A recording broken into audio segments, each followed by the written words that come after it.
माझ्या नसण्यात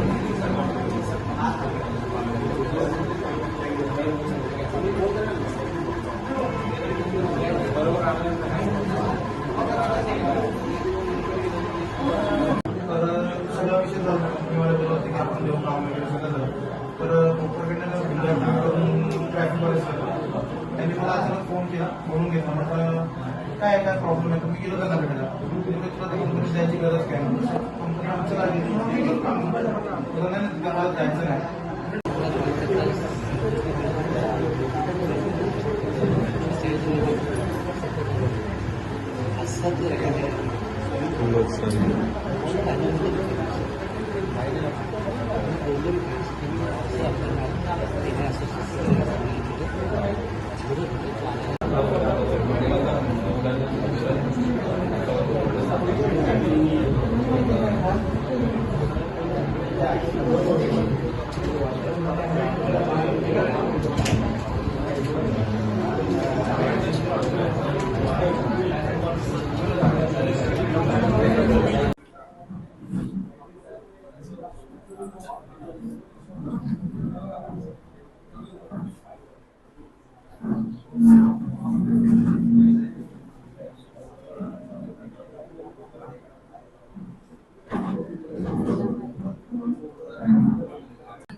हा जनसंवाद आहे नवी मुंबई आणि प्रामुख्यानं बेलापूर मतदारसंघातील नागरिकांच्या विविध समस्या, विविध अडचणी ह्या प्रशासनापर्यंत पोहोचल्या पाहिजेत. त्यांचे विषय ऐकून घेतले गेले पाहिजेत. आणि प्रत्येक आठवड्याला मी सोमवारी नवी मुंबईतील आणि प्रामुख्यानं ऐरोलीतील नागरिकांना भेटत असतो.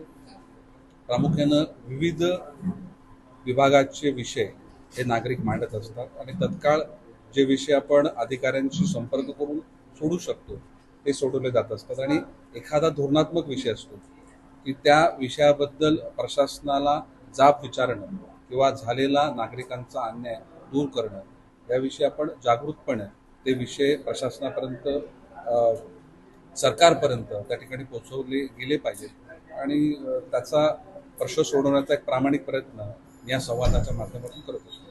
हे बघा की जे सिडकोनं ज्या ॲडव्हर्टाईज बघून नागरिकांनी त्या घराकरता ॲप्लिकेशन दिलं, जो एरिया सिडकोच्या माध्यमातून देण्याचं ठरवलं गेलेलं तोच एरिया नागरिकांना मिळाला पाहिजे. जर ॲडव्हर्टायझिंग आणि भरलेला फॉर्म याच्यामध्ये तफावत असेल तर ती तफावत सिडकोनं त्या ठिकाणी पूर्ण केली पाहिजे, भरून काढली पाहिजे. आणि ज्या घरांच्या क्षेत्रफळाकरता नागरिकांनी मागणी केलेली किंवा फॉर्म भरलेले तेच क्षेत्र किंवा तोच एरिया त्यांना मिळाला पाहिजे. सिडकोनं अशा प्रकारची कपात ही करू नये ही सिडकोकडे मी मागणी केलेली आहे. आणि अशा प्रकारचं पत्र मी मुख्यमंत्री महोदय, दोन्ही उपमुख्यमंत्री यांच्याकडे दिलेलं आहे. आणि मला विश्वास आहे की सिडको अशाही कोणत्या प्रकारची चूक किंवा तफावत ही नागरिकांना दिलेल्या घरांमध्ये करणार नाही.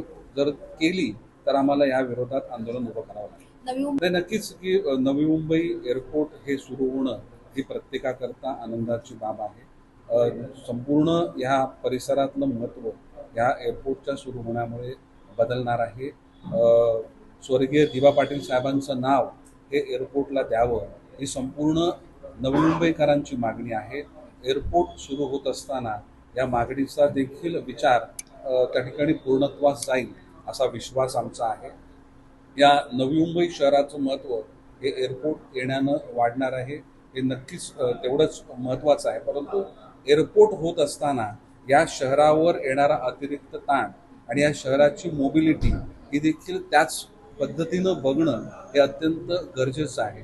त्यामुळे नवी मुंबई महानगरपालिका असेल, सिडको प्रशासन असेल, MIDC असेल, MSRDC असेल, ह्यांनी सर्व्हिस रोड असतील, कनेक्टिव्हिटी असतील किंवा ह्या संपूर्ण शहरामध्ये कुठेही बॉटलनेक होणार नाही या गोष्टीचा देखील विचार त्याचबरोबर करणं गरजेचं आहे. त्याकरता सर्व प्रशासकीय त्या ठिकाणी विभागांकडे माझ्या माध्यमातून पत्रव्यवहार करण्यात आलेला आहे. थँक्यू.